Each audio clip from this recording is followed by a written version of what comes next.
Así, si el Hijo del Hombre os liberta, seréis realmente, como dice la palabra, libres. Juan 8:36. No hay verdadera libertad fuera de Jesús. No hay verdadera ¿qué? Libertad fuera de Jesús. Podemos buscar libertad por medio de los recursos económicos. Y la gente se afana mucho acumulando recursos económicos porque creen que un día van a ser libres de la pobreza. Podemos buscar libertad a través de la educación o el conocimiento. Podemos pretender buscar libertad a través de las prácticas religiosas o de la obediencia a normas, preceptos y mandamientos.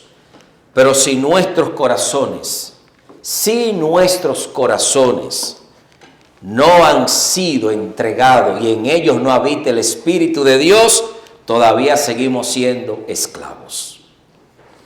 Si en nuestros corazones no habita el Espíritu de Dios, todavía seguimos siendo personas esclavas. Pues el Hijo del Hombre, Jesucristo, vino para que por medio del conocimiento de Él, de Cristo, nos sea revelada la verdad completamente a través de Él, que nos hace libres. Y conoceréis la verdad, y la verdad os hará ¿qué? Libres. La verdad no es un planteamiento, la verdad no es una norma, la verdad es una persona. Y esa persona se llama Jesucristo, nuestro Señor y Salvador. Esa libertad no tiene que ver con nosotros, ni con nuestra obediencia o justicia. Nuestra obediencia o justicia delante de Dios es vista, según Jeremías, como trapos inmundos. No se trata de nosotros. No se trata de cuán bien lo hacemos. No se trata de cuán obedientes somos. No se trata de cuán apegados estamos nosotros a las normas, a la obediencia, a las leyes o a los principios. Esa obra de gracia que se nos ofrece, que trae libertad, tiene que ver con Cristo, solamente con Él y con la obra que Cristo realizó en la cruz del Calvario por cada uno de nosotros. Esa obra viene con la intención, esa obra de gracia que Cristo realizó en la cruz del Calvario, viene con la intención de destruir todas las obras de la carne en nosotros. El Espíritu viene para destruir todas las obras de la carne en nosotros, pues nuestra condición pecaminosa no puede un ser humano en su condición pecaminosa agradar a Dios. No podemos nosotros agradar a Dios. Somos pecadores, nacemos pecadores, nos entregamos a Cristo y ahora somos pecadores arrepentidos, pero seguimos con el nombre de pecadores, pecadores restaurados. Pecadores que tienen un Salvador, pecadores en camino a la santidad y perfeccionamiento a través del Espíritu Santo. Pero esa condición de pecaminosidad no la quitamos nosotros. Esa condición de pecaminosidad solo la transforma y la cambia el Espíritu Santo de Dios en nosotros, quien es el único que tiene la capacidad y el poder de producir en nosotros tanto el querer como el hacer por su buena voluntad. No es nuestra. Aquellos que aceptan voluntariamente a Jesús en su vida y le entregan su dirección, la dirección de su vida al Espíritu Santo, esas personas son conocidas en este mundo y por Dios como cristianos. ¿Cómo se conocen? Los que entregan la vida a Jesús y son guiados por el Espíritu Santo. ¿Cómo qué? Como cristianos, no como perfectos, no como santos, no como superiores a las demás personas. Solo son cristianos, es decir, seguidores de Cristo, guiados ahora por el Espíritu Santo. No somos superiores a los demás. Solo hemos sido alcanzados por una gracia que está disponible para todos los que habitan en este mundo.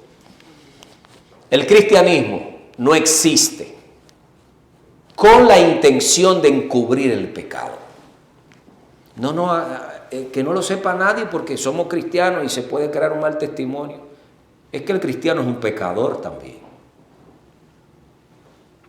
El cristianismo no viene para encubrir nuestra vida y para hacernos ser visto por la comunidad o por el mundo como gente que vino de otro planeta. No, en pecado nacimos.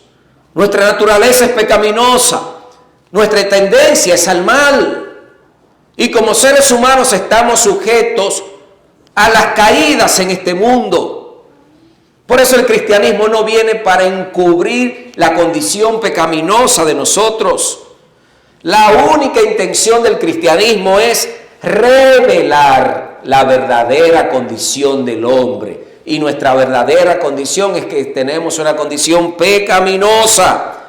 Y viendo nuestra condición, el cristianismo nos invita para que miremos al único que puede cambiar esa condición. ¿Quién es el único? Cristo Jesús. Cristo Jesús. No hay necesidad de vivir vidas dobles o vidas de apariencia. Que si en algún momento alguien tuviera que presentar nuestra vida como una especie de película, nosotros no nos atreveríamos a decir sí, preséntela. Porque muchos han entendido que el cristianismo es para cubrir. Cubro mi condición pecaminosa y presento una imagen diferente al mundo. No, somos pecadores, pero pecadores que hemos entendido que hay solución a nuestra condición pecaminosa a través de la persona de Jesucristo, guiado siempre por el Espíritu Santo. Y de forma voluntaria, aun siendo pecadores, le hemos entregado la conducción de nuestra vida al Espíritu Santo. Aquí estoy yo, Señor, como pecador, para que tú hagas en mí tu santa y perfecta voluntad. No para encubrir mi pecado, para que tú me reveles el pecado, para yo confesar el pecado y entender que a pesar de mi condición hay salida en Cristo Jesús y a través de su obra perfecta. No podemos pretender ser verdaderos cristianos cuando nuestro énfasis está en lo externo. Aquí es probable que llame la atención y le ponga a pensar. Uno de los énfasis de la religión es lo externo. No comas, no bebas, no hagas, no te portes, no conduzca. Eso es externo. El cristianismo trabaja interno, desde adentro, desde la mente, desde el corazón. Jesús le dijo a los fariseos que vinieron a acusar a los discípulos, pero ellos comen y no se lavan la mano. No era que eran antihigiénicos los discípulos, era que no seguían el ritual de tomar las tinajas de purificación y con esta mano agarraban y se echaban aquí un poco de agua y entonces con la otra asa venían y se echaban aquí. Era un ritual que se hacía, no era un asunto ni siquiera de higiene. No era que los seguidores de Jesús o sus discípulos o los apóstoles que estaban con él eran antihigiénicos, sino que no seguían todo ese ritual de purificación y fueron a acusarlos a ellos con Jesús. No siguen el ritual, no siguen lo externo. Y Jesús les dijo, el verdadero problema no está afuera, está adentro. Porque adentro es que se producen los malos pensamientos, los homicidios, los adulterios, la crítica y todo lo que contamina al hombre proviene de adentro. ¿Cómo que proviene de adentro? Claro, proviene de lo que está en la mente y el corazón y quién está conduciendo esa mente y ese corazón. Porque si el Espíritu Santo es quien está conduciendo nuestra mente y corazón, viviremos en paz y con tranquilidad. Con seguridad ante la vida y con esperanza ante la muerte. Pero si hay otro espíritu dirigiéndonos internamente, que no es el Espíritu Santo, entonces desde adentro viviremos angustiados, estresados. ¡Ay, va a caer nieve! Y ahora va a salir el sol.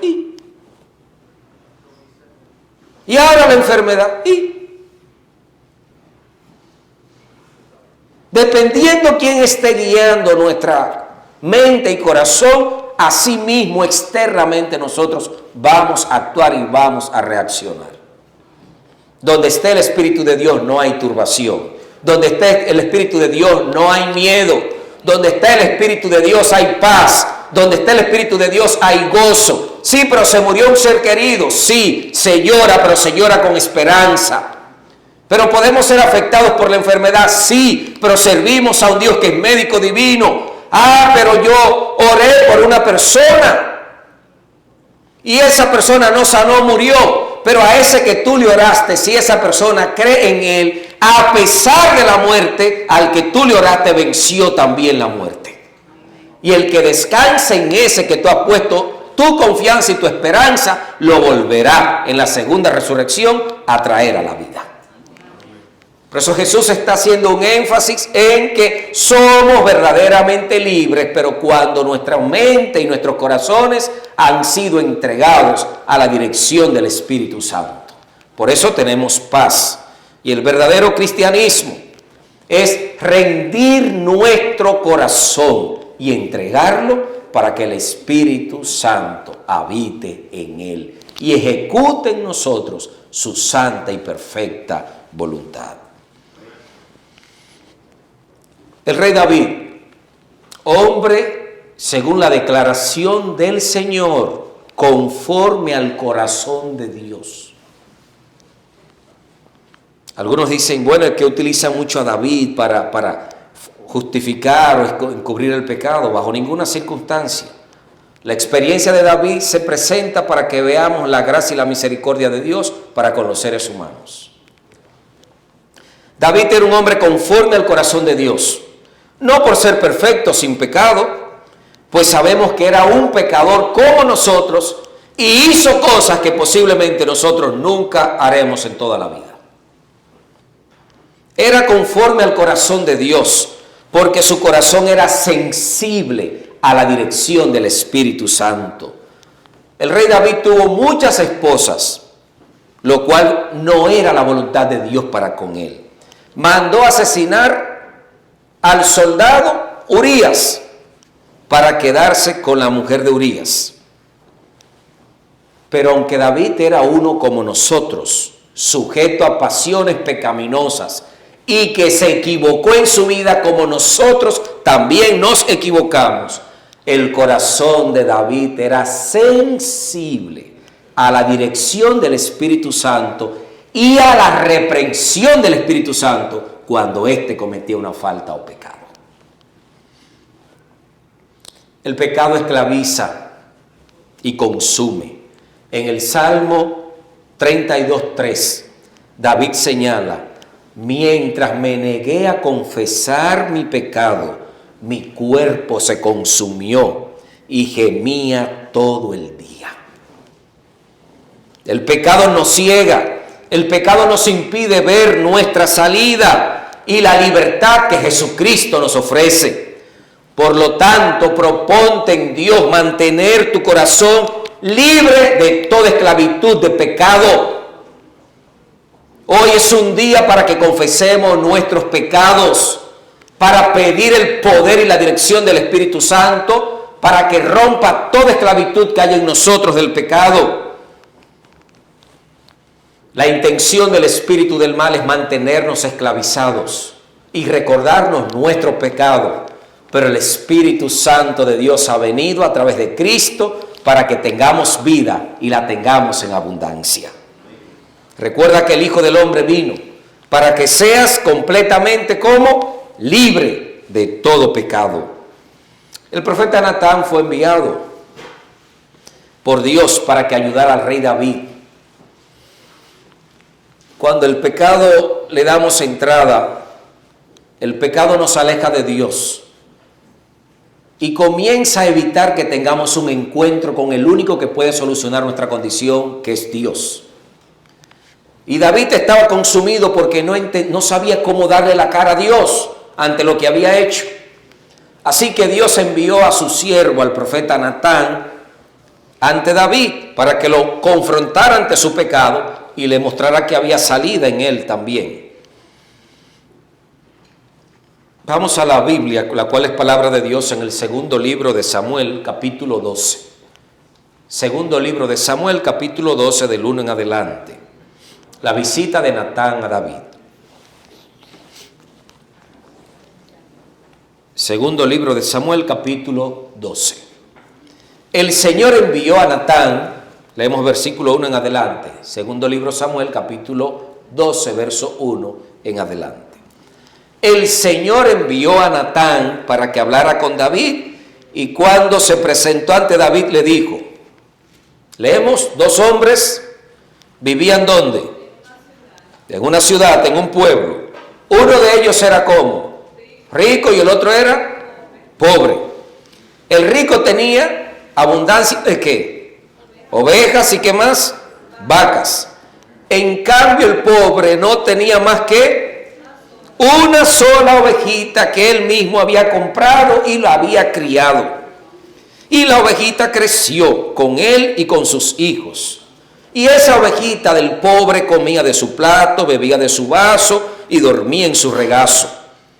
Era como para ese hombre, decía el profeta Natán, como su propia ¿qué? Hija. Pero sucedió que un viajero visitó la casa del hombre rico, y este, que quería enriquecerse más, no quería perder ninguna de sus ovejitas, ni ninguna de sus vacas. Así que el rico decidió matar para darle de comer al viajero que llegó a su casa la ovejita del pobre, que no tenía amparo, no tenía quien reclamara por él, no era amigo de reyes, no tenía influencia. Decidió preparar la ovejita del pobre y matarla para que el otro, el visitante, se la comiera. Hasta nosotros nos enojamos si no sabemos el resultado de la historia con lo que estamos leyendo. El versículo 5 dice, tan grande fue el enojo de David contra aquel hombre que le respondió a Natán, tan cierto que vive el Señor, que quien hizo eso merece ¿qué? La muerte. ¿Cómo puede hacer algo tan ruin? Ahora pagará 4 veces por el valor de la oveja.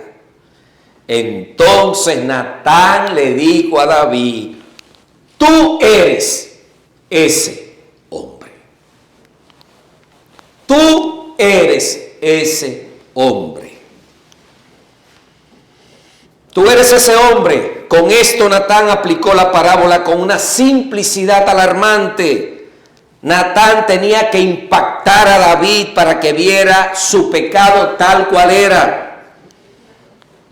Este ciertamente fue un procedimiento rotundo y sencillo. Tú eres ese hombre.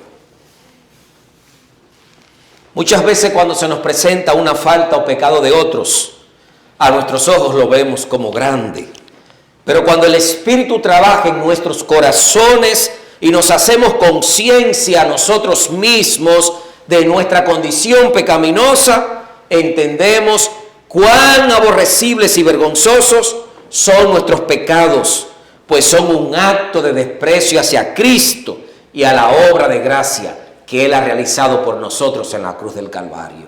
El hermano fulano cometió un pecado, ¡oh, qué cosa tan grande! Y vemos la falta del otro siempre como grande, y el pecado de David como grande. Pero delante de Dios todos los pecados son grandes. Y solo el Espíritu Santo es que trabaja en nuestras mentes y corazones para hacernos conciencia de cuán despreciable es el pecado a los ojos de Dios. Porque cuando practicamos, vivimos y defendemos el pecado, estamos tratando con desprecio a Cristo y la obra de gracia que Cristo ha hecho por nosotros en la cruz del Calvario. Cristo no vino para que vivamos en pecado. Cristo vino para que seamos librados del pecado. Cristo no vino para que seamos condenados. Cristo vino para que seamos salvados de toda condenación. Y el que practica el pecado aún está en condenación.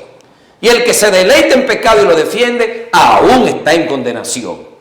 Porque la obra del Espíritu Santo es romper toda cadena que nos ata al pecado y hacernos libres. Porque Jesús murió para que seamos completamente libres de toda esclavitud de pecado. David fue impactado por la presentación que hizo Natán. Pero David no se asustó, pues el miedo no conduce a un genuino arrepentimiento. Mucha gente comenzó a buscar de Dios con el anuncio de la pandemia, pero lo hacían por miedo. Su entrega y su acercamiento a Dios no era por el motivo correcto. Dios no quiere que le busquemos por miedo, ni siquiera que abandonemos el pecado por miedo, sino que lo hagamos por convicción de amor y por aceptación de la plena salvación, por quien Él es, no por miedo. Dice McLaren, una salvación personal requiere convicción personal del pecado. No era suficiente que David dijera, Señor, perdóname. David tenía que confesar el pecado de forma puntual y de forma específica, lo que él había cometido. El profeta declaró de parte de Dios, yo te ungí. Eso fue lo que Dios dijo a David. Yo te ungí, te libré, te di la casa de Israel, la casa de Judá. Y si esto fuera poco, te habría añadido mucho más. Y a través de Natán le explicó a David que su pecado realmente era una expresión de ingratitud hacia Dios. David no necesitaba mujeres, tenía muchas esposas. David se descuidó en su relación con Dios. Cuando nosotros nos descuidamos, porque tenemos una buena relación con Dios, porque tenemos mucho tiempo en la fe, o miembros de una iglesia, otro espíritu que no es el Espíritu Santo, viene, toma posesión de nosotros y nos lleva a deshonrar y a hacer actos de ingratitud hacia ese Dios que tanto amamos.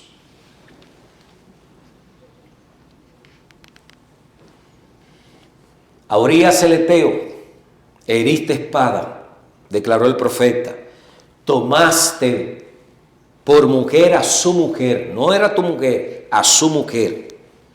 Dios no te va a permitir excusas, David. El responsable eres tú y nadie más. Por eso fue la declaración, tú eres ese hombre. No dijo, ustedes pecaron, tú y Betsabé, no, tú eres ese hombre. David era el rey, David era el hombre de confianza de Dios y conforme al corazón de Dios. No era solo que tenía autoridad, sino que conocía el bien y el mal. Las consecuencias del pecado, según el capítulo 12, versículo 10, dice, no se apartará jamás de tu casa la espada. En ese mismo día comenzó la violencia, el derramamiento de sangre y la muerte en la familia de David. Y David dijo, ese que mató a la corderita va a pagar ¿cuántas veces? ¿Recuerdan? 4 veces. El hijo, número 1, el pago, David lo tuvo que pagar. Lo que él declaró, él lo tuvo que pagar. El hijo de Betsabé, de la relación quedó embarazada Betsabé, ese hijo que pasó con él, murió. Número 2, Amón, hijo de David, que convivió con una hermana, ¿qué pasó con Amón? Absalón, ¿qué? Lo mató. Absalón se rebela con su papá David y las concubinas de David la vive a la vista de todo el pueblo. Y después Absalón muere por la mano de Joab, otro hijo de David. Adonías, hijo de David, cuando Salomón toma el trono se rebela y Salomón lo manda a matar. 4 veces más y mucho más de lo que él había declarado. Porque el pecado, aunque recibimos de Dios el perdón, el pecado en sí mismo tiene sus propias consecuencias. Por eso tenemos que pedirle al Espíritu Santo, Señor, aléjanos del pecado, quite el pecado de nosotros, danos conciencia de nuestra condición pecaminosa y rompe cualquier cadena o cualquier condición que me esté uniendo o atando al pecado. Tú moriste para que yo sea libre. Manténme en tu santa y perfecta libertad. No fue una vida tan placentera la que tuvo David viendo las consecuencias de su pecado en su propia casa. David sabía que había faltado, pero su pecado contra Jehová fue más grande que todo. No hay pecados pequeños contra Dios, y los pecados grandes son también grandes delante de Dios. Después de meditarlo, David expresó más elocuentemente su arrepentimiento en el Salmo 51. Ten piedad de mí, oh Dios, conforme a tu misericordia, conforme a la multitud de tus piedades, borra mis rebeliones, lávame más y más de mi maldad y límpiame de mi pecado, porque yo reconozco mis rebeliones y mi pecado siempre está delante de mí. Clávame, contra ti solo he pecado y he hecho lo malo delante de tus ojos, para que seas reconocido justo en tu palabra. Los sacrificios que Dios quiere son un espíritu quebrantado, al corazón contrito y humillado no despreciarás tú, oh Dios. La conciencia de pecado de David, su deseo de purificación y reconocimiento del justo juicio de Dios y del entendimiento que se requiere, son claros en el Salmo 51. Y Natán le dijo a David: también Jehová ha redimido, es decir, ha perdonado tu pecado, no morirás. El perdón de Dios fue inmediato. El pecado de David fue grande, pero la gracia de Dios fue mayor. Donde abunda el pecado, sobreabunda la gracia de Dios. No morirás. Eso significa que según la ley de Moisés, el que cometía adulterio, en el caso de David, y asesinaba, merecía ¿qué? En el mismo momento, la muerte. La declaración que David recibió fue: Dios perdona tu pecado, Dios te libra de la muerte, Dios asume tu responsabilidad, tú llevas las consecuencias del pecado, pero tu Dios te perdona y te libra de la muerte. David creyó el mensaje de que el perdón venía de parte de Dios. Hoy nosotros estamos aquí creyendo que independientemente de nuestra condición pecaminosa, hay bálsamo de perdón y sanidad por medio de Cristo Jesús.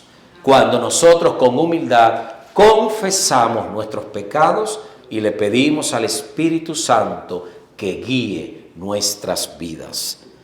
Pidamos ayuda de Dios, seamos sinceros, examinemos nuestros corazones y veamos a través de la experiencia de David que hay salida para cualquier condición pecaminosa cuando acudimos y buscamos la ayuda de lo alto. Pidamos al Espíritu que rompa toda esclavitud y nos dé perfecta libertad en Jesucristo. Jesús fue enviado para deshacer y destruir las obras del mal que fueron ejecutadas en nosotros, pues Cristo ha venido para que seamos completamente libres. Ahora es el momento, ahora es el tiempo oportuno para invitar al Espíritu Santo de Dios para que traiga en nosotros perfecta libertad de todo pecado que hay en nosotros y traiga libertad a nuestra mente y nuestros corazones, pues el que tiene al Hijo de Dios es completamente libre. Y no solo goza de vida temporal, sino de vida eterna. Hoy nosotros estamos llamados a aceptar a Jesús, a confesar nuestros pecados y a declarar que hoy somos libres, libres de toda condenación, libres de todo temor, libres de toda amargura, libres de todo odio, libres de toda enfermedad, libres de toda venganza, libres de todo pecado, pues el que tiene al Hijo, que es Cristo, es completamente libre. Abre tu corazón, recibe a Jesús, invita al Espíritu Santo y declara: Señor, me rindo a ti, haz en mí tu voluntad. Quita el pecado y hazme libre por tu gracia. Y entonces, cuando el Espíritu de Dios viene a nuestras vidas, encontramos la verdadera libertad. Recuerda, si el Hijo os libertare, seréis verdaderamente ¿cómo? Libres, completamente libres por la gracia de Dios. Que el Espíritu Santo te liberte y que vivas en la perfecta libertad, por la que Cristo murió en la cruz del Calvario, declarándote hoy por su Espíritu Santo que seas completamente libre.